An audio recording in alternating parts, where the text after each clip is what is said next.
This is the Genze E102 for 2015. It's one of the more affordable electric bikes I've seen, but fairly versatile. It comes in a couple of different sizes, 16 and 18-inch frame. This is the step-through version. It's got these like kind of swept back, relaxed pedals,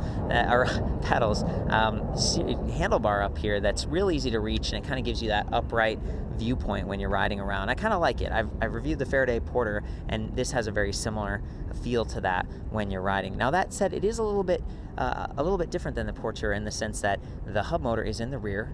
It's a little bit weaker at 250 watts, but it's geared, and so you get lightweight, but with a little bit more get up and go, and I like that. And this is pretty stealthy. You can kind of see it blends in back here. The battery pack is built right into the down tube, so it balances out the weight on the frame. That is a 36 volt, 7.8 amp hour, or actually it's 8.7 amp hour battery pack, so it's a little bit larger than I thought. The battery is removable, which is nice, so you can charge it on or off the bike.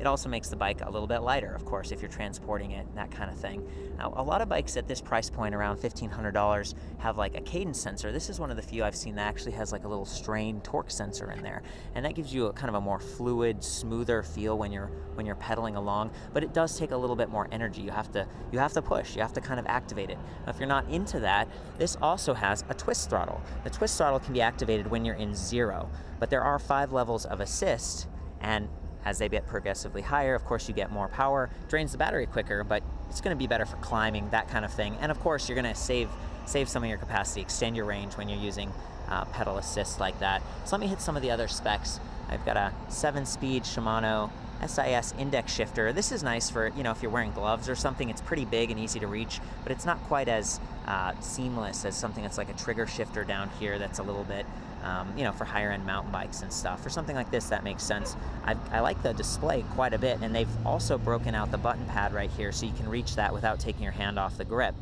Which is kind of a safety feature. I really like that. The brake levers as well, they've got, of course, mechanical for the brakes themselves, and a little electronic cutoff sensor. So anytime you pull that, whether you're in pedal assist or not, it's going to make sure the motor is off for safety.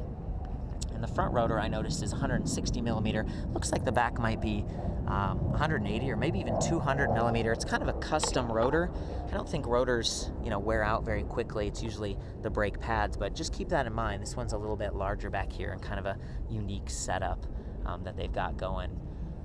Seat's pretty soft and plush. I like that. There is not a suspension fork on this one, which saves weight, but you're relying on the tires and the saddle to give you a little bit more cushion. I was trying to figure out the size of the tires here real quick. It looks like 26 by 1.75. So 26, that's pretty standard, sort of traditional wheel size.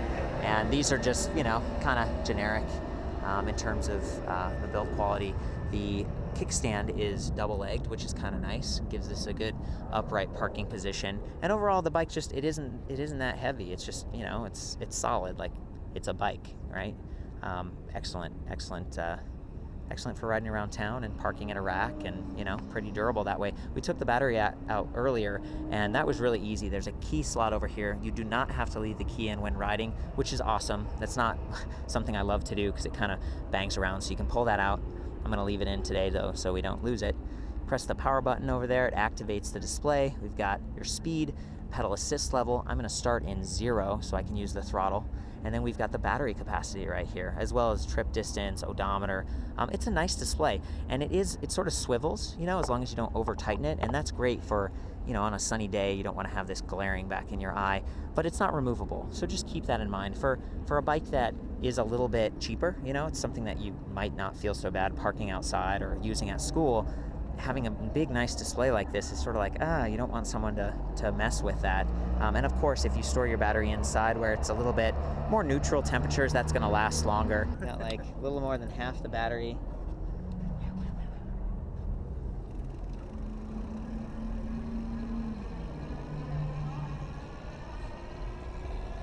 Not bad. We've almost hit 20 miles per hour. We are on flats right now. So that's pretty easy for the bike. And again, a 250 watt motor, not super powerful, but it's also quiet, and it kind of keeps this lightweight, low cost, all that kind of stuff. Now I'm going to arrow up to pedal assist level 5 and try to show how that works. But it's really smooth because of the torque sensor, and you do have to apply some pressure. It's not quite as immediately satisfying as the throttle.